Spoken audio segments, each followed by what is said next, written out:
مستقيم صراط الذين أنعمت عليهم غير المغضوب عليهم ولا الضالين. وعليكم السلام ورحمة الله وبركاته.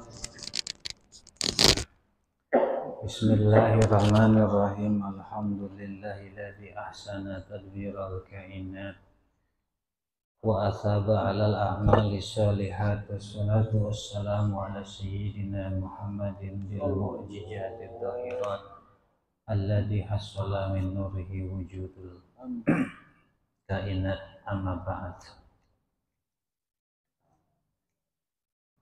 Fa inna ahsanal hadis kitabullah wa khairul hadi hadi Rasulillah sallallahu alaihi wasallam wa inna syarral umuri muhdatsatuha wa kullu muhdatsatin bid'ah wa kullu bid'atin dhalalah. Rabbi ishrah li sadri wa yassir li amri wa hlul 'uqdatam min lisani yafqahu qawli. Subhanaka la ilma lana illa ma 'allamtana innaka antal alim.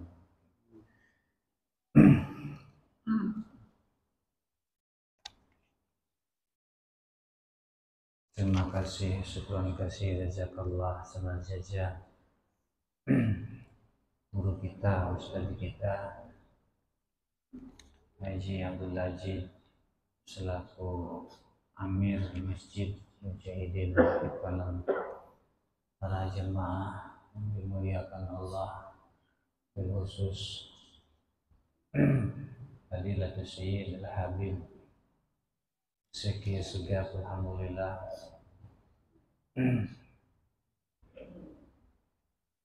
beliau bisa kumpul bersama kita, hadir bersama kita di majelis yang mulia ini, dan para guru-guru, para ustadz yang lain. Semoga semuanya senantiasa dirahmati dan diberkahkan Allah Subhanahu wa taala segala urusannya, baik itu urusan dunia maupun urusan akhirat. Yang paling istimewanya diperkukuh keimanan dan keislamannya dan taufik dalam menjalankan tuntunan syariat baginda Rasulullah sallallahu alaihi wasallam. Selanjutnya kita sama-sama lanjutkan uraian Imam Al-Ghazali dalam kitab Muqashshafatul Qulub, masih dalam bab yang ke-14. Bismillahirrahmanirrahim.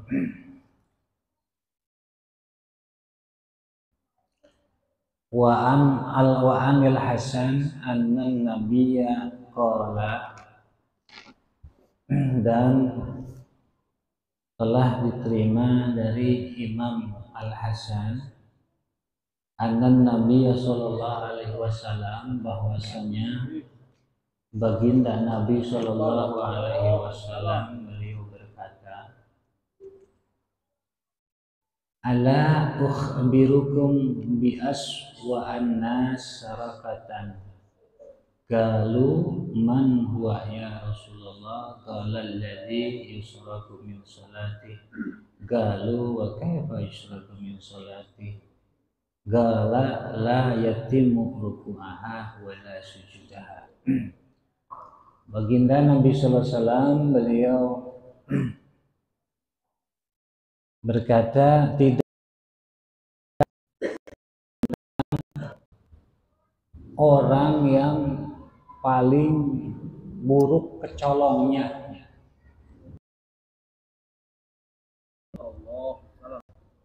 Siapa dia, wahai Rasulullah, yang paling buruk di dalam menjalankan sholat?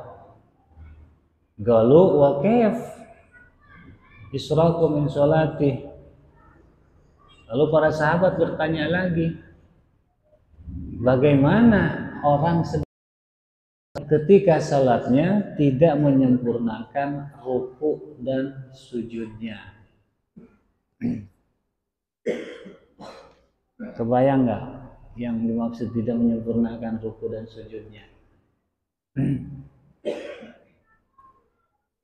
Yang asal, rukunya asal bungkuk, sujudnya asal Jadi tidak dijaga, tidak dipelihara adab-adaban ketika ruku dan juga ketika sujud dan tumaninahnya.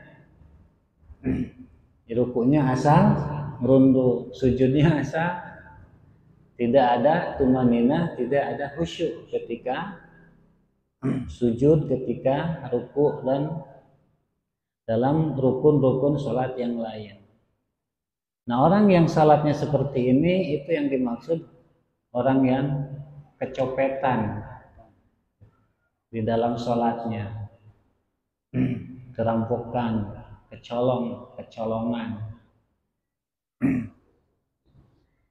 Nah, itulah orang yang kecolongnya paling rugi, yang paling bangkrut, paling buruk kecolongnya ketimbang dibanding kecolongan harta.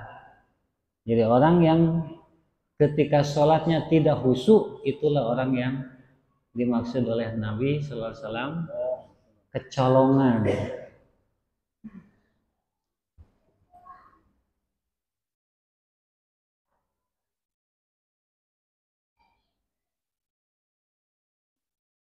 Wa qala sallallahu alaihi wasallam, dan beliau baginda Nabi sallallahu alaihi wasallam bersabda, awwalu ma yuhasabu bihil abdu yaumal qiyamah as-shalah fa in kana qad atammaha hawwanallahu alaihil hisab wa in kana qad intaqasa minha syai'an qala ta'ala li malaikati hal li abdi min tatawwu fatammimu al faridah minhu.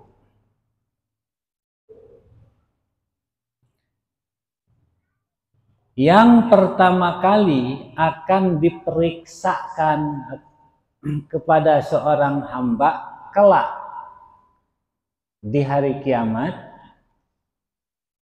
yang dipertanyakan kepada seorang hamba berarti hamba ini kita kelak yaumul qiyamah, kita yang pertama kali diperiksa, dipertanyakan kepada kita as-sholat adalah sholat.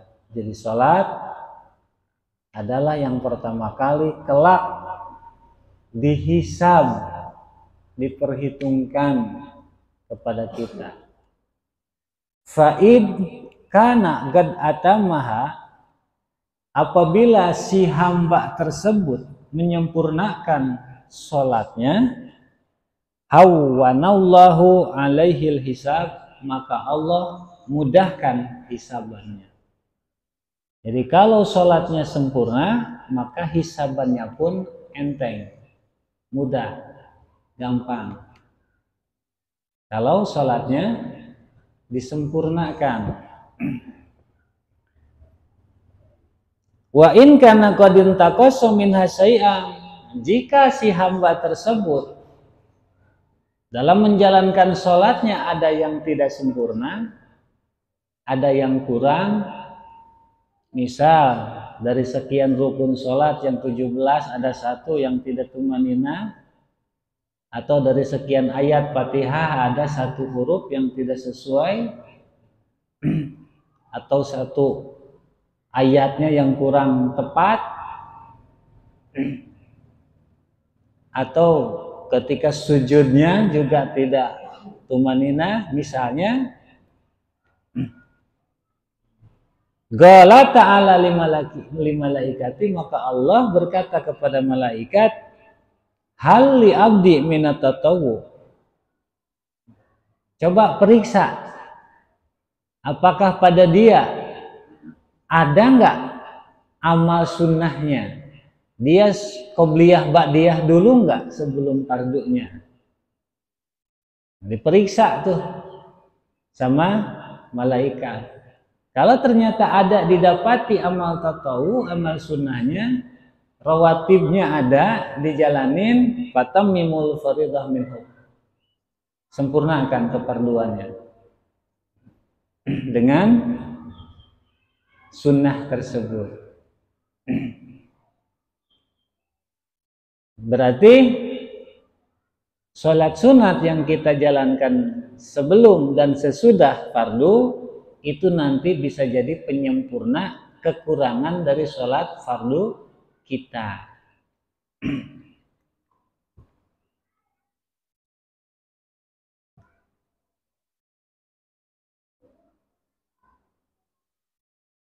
Dulu ada seorang syekh,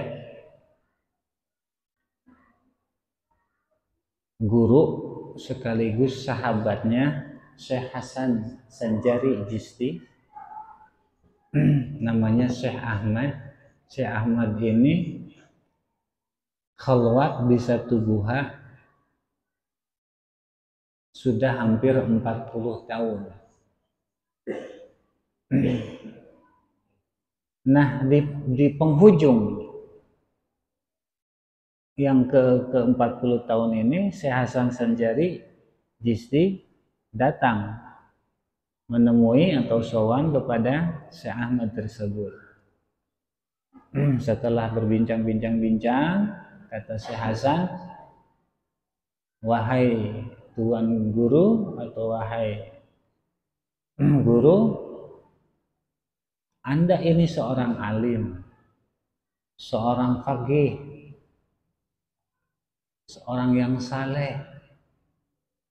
Apalagi yang Anda inginkan dari Allah Subhanahu wa taala? Dan sudah berapa lama Anda di sini? Kata Syekh Ahmad, aku di sini sudah hampir 40 tahun.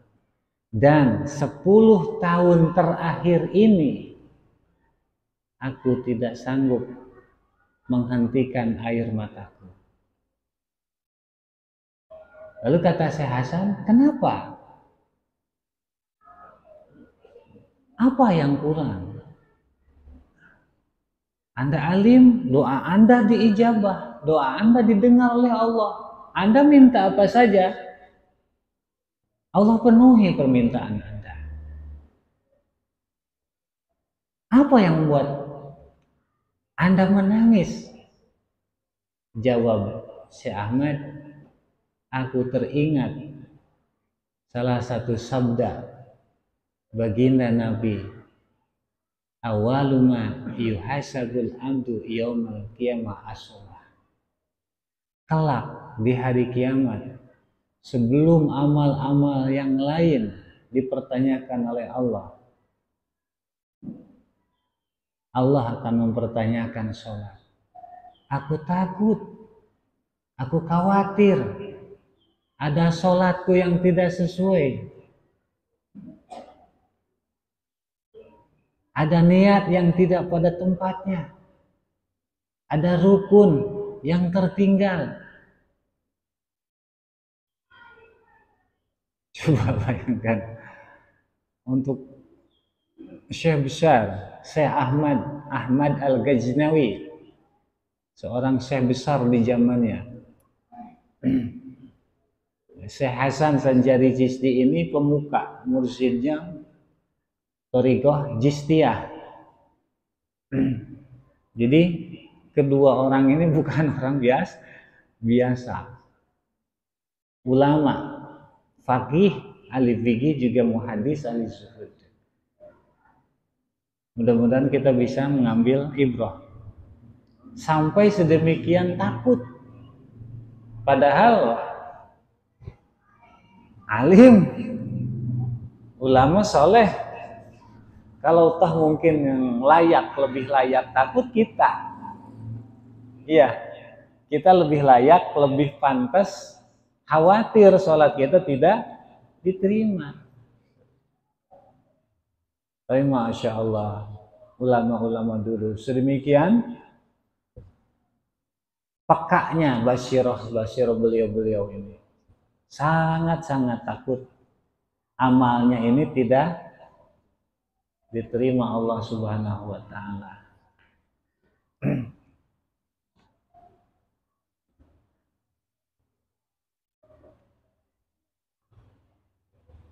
Dikata beliau, aku pernah mendengar satu hadis Nabi, awwalumma yuhasabu yaumil qiyamah shalah.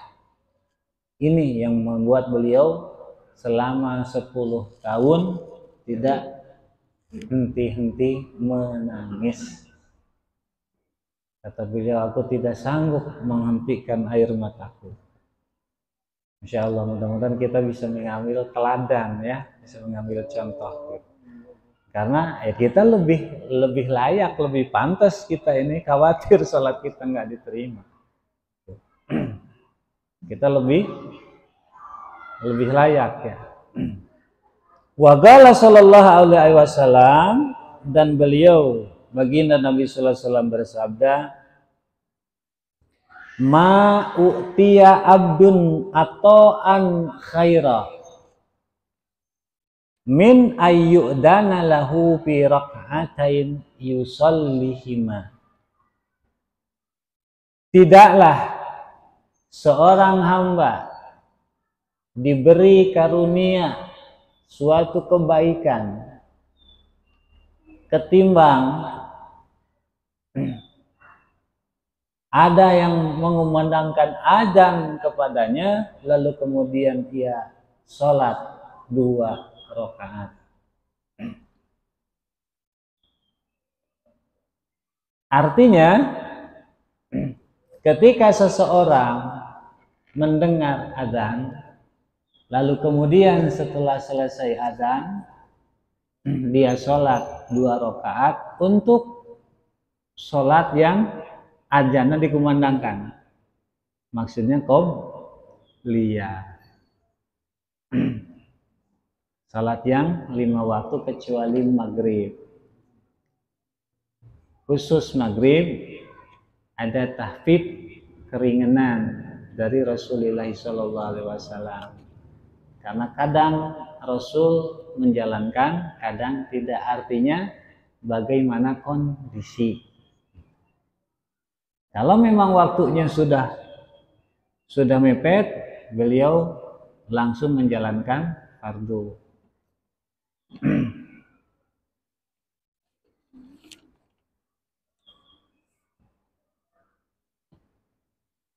Nah, ketika kita berarti mendengar adzan dikumandangkan lalu kemudian selesai adzan kita salat 2 rakaat, ini adalah karunia besar. Karunia yang baik, bagus untuk kita. Jika kita menjalankan, melaksanakan sholat sunat 2 rakaat atau qobliyah.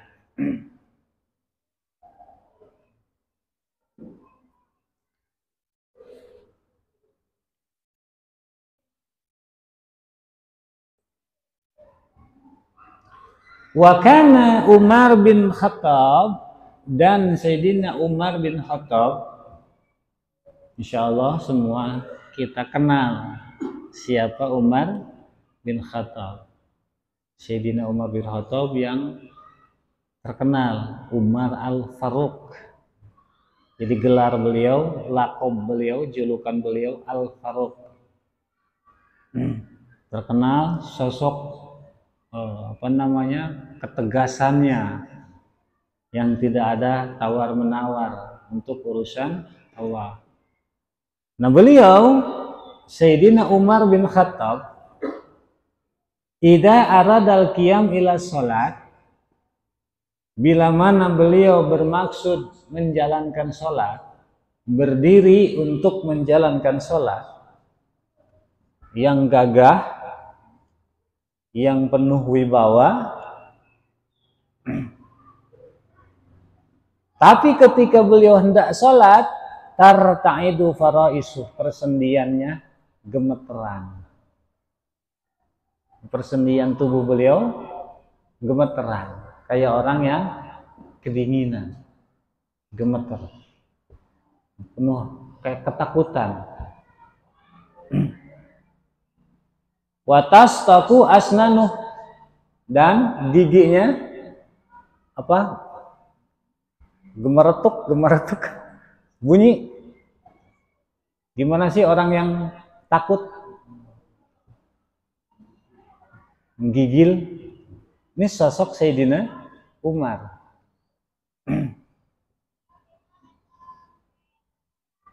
Takilalah. Nah, ketika dalam keadaan demikian, beliau ditanya, kenapa seperti itu? Kenapa Anda menggigil? Kenapa Anda gemetaran? Gola, beliau menjawab, hana waktu ada amanah wa qada'il faridah. Bagaimana tidak aku gemetar?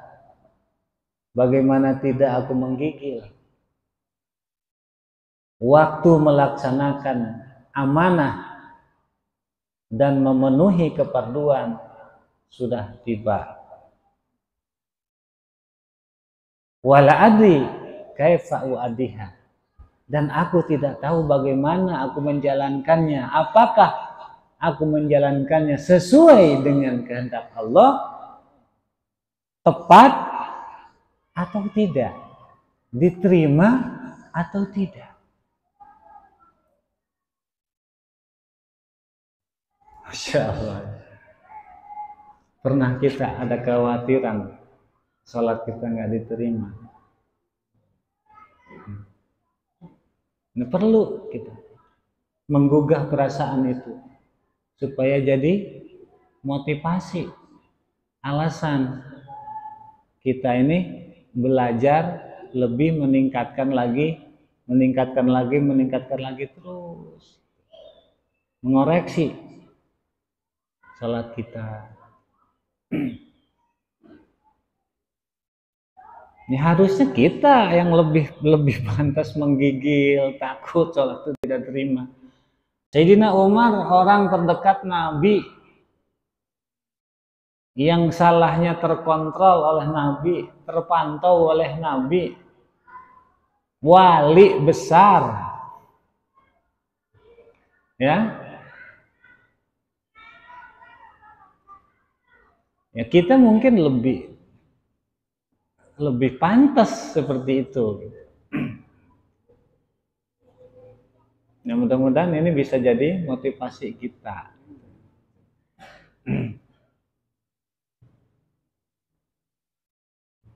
Merasa sholat kita belum benar, bagus. Belum bisa benar sholat, bagus. Ketimbang sudah merasa benar menjalankan sholat. Merasa belum benar sholat, ya ini sifatnya para sahabat, sifatnya para wali, sifatnya orang-orang soleh. Dan sifat merasa benar, sifatnya kebalikan dari beliau. Bukan sifat orang soleh, bukan sifat pribadi orang mukmin.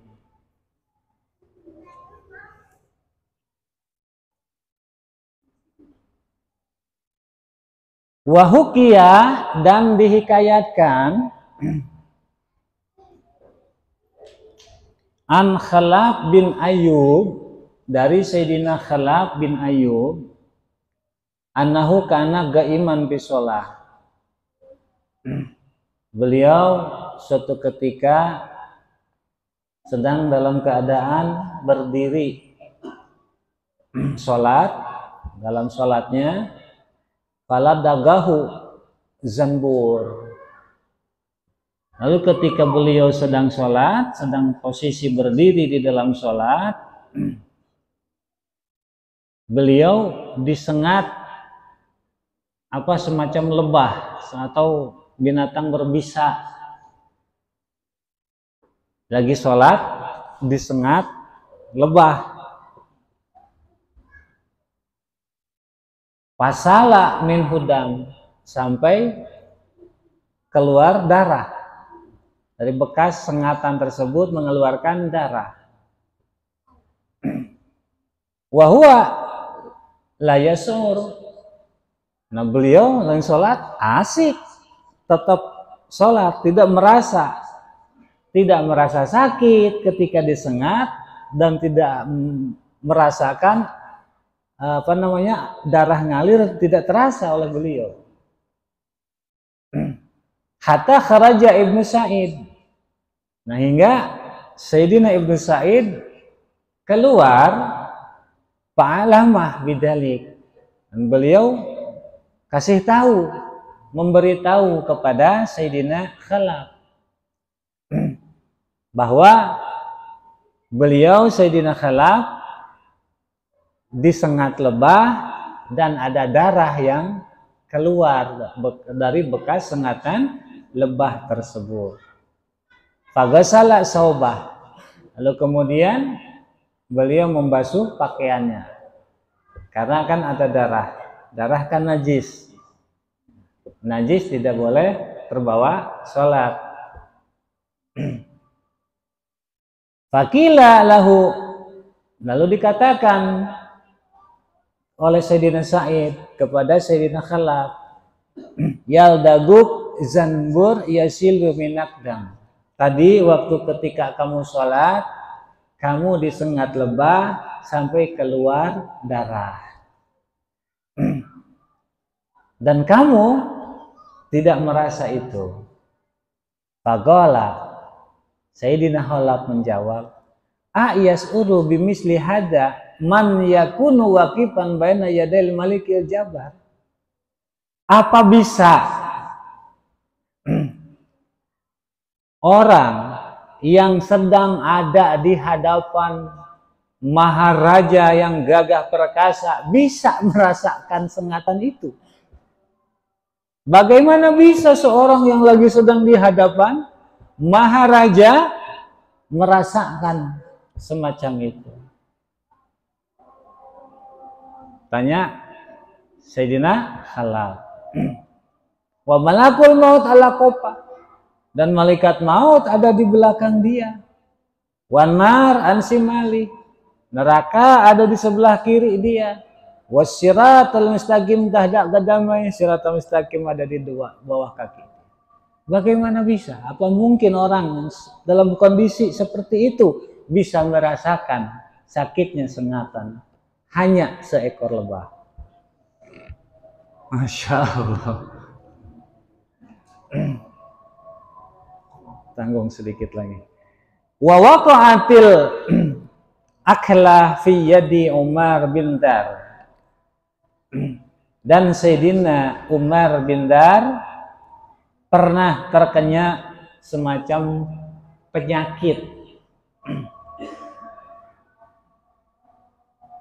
Penyakit yang semacam apa ya, menggerogoti, semacam kanker lah ya pada tangannya. Wa kana jalilan fi zuhdi wal ibadah. Dan beliau adalah seorang sosok yang terkenal ahli zuhud, ahli ibadah. Fagala lahul atiba. Ketika beliau dibawa berobat ke dokter, dokter berkata, la budda min qat'i hadhil yad. Oh, ini mah tangannya harus diamputasi, tidak ada jalan lain. Tangannya harus diamputasi, harus dipotong. Nggak ada jalan lain. Ini adalah satu-satunya jalan, kata dokter. Fagala. Lalu beliau berkata, iqta'u, kalau gitu putus saja. Jangan sungkan-sungkan. Silakan, yang penting sembuh, putus saja. Fagalu, lalu dokter berkata, la naqdiru ala qat'iha illa anna sudduk fil jibal. Kami tidak akan bisa memotong tangan tersebut kecuali Anda harus diikat dulu di gunung. Anda diikat dulu, baru kemudian kami bisa memotong tangan Anda, kata dokter. Fagalah, beliau menjawab, la, tidak perlu. Walakin idza syara'tu fi shalah faqtuha. Tunggu nanti waktunya sholat, aku sholat, dan ketika aku sholat potong tanganku. potong tanganku ketika aku sholat. Kata siapa? Kata beliau, kata Sayyidina Ammar bin Dar. Falamma dakhala fi sholat, ketika waktu sholat tiba, beliau sholat, kutiat, maka tangan tersebut dipotong oleh dokter, walam yasur bidalik, dan beliau tidak merasakan tangannya dipotong. Saking khusyuknya sholat, masya Allah, seperti Sayyidina Ali. Masya Allah, mudah-mudahan kita bisa mengambil pelajaran. Setidak-tidaknya kita ini bisa khusyuk itu dalam Fatihah saja, cakep. Atau ketika ruku, cakep. Atau hanya ketika sujud saja, insya Allah itu cakep untuk ukuran kita. Yang mudah-mudahan kita mampu yang bisa mendapat meraih kehusyuan di dalam sholat. Adanallahu wa ajmain. Assalamualaikum warahmatullahi wabarakatuh. Terima kasih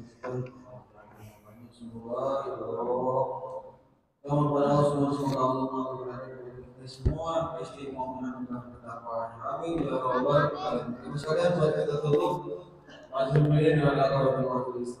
Ya Rabbana qara'na fi annana qara'na wa annana asrafna ala lana asrafna alaina qama asilu kullama asturna al-wati wa abil wati murti walidina rabbi wa mauludina wal ali wal qurani wa sa'iril ilahi wa kulli dhi Muhammad awjirati awsufa wal muslimina majma'in rabbi asma والتوجه جمعنا لكن سبيلنا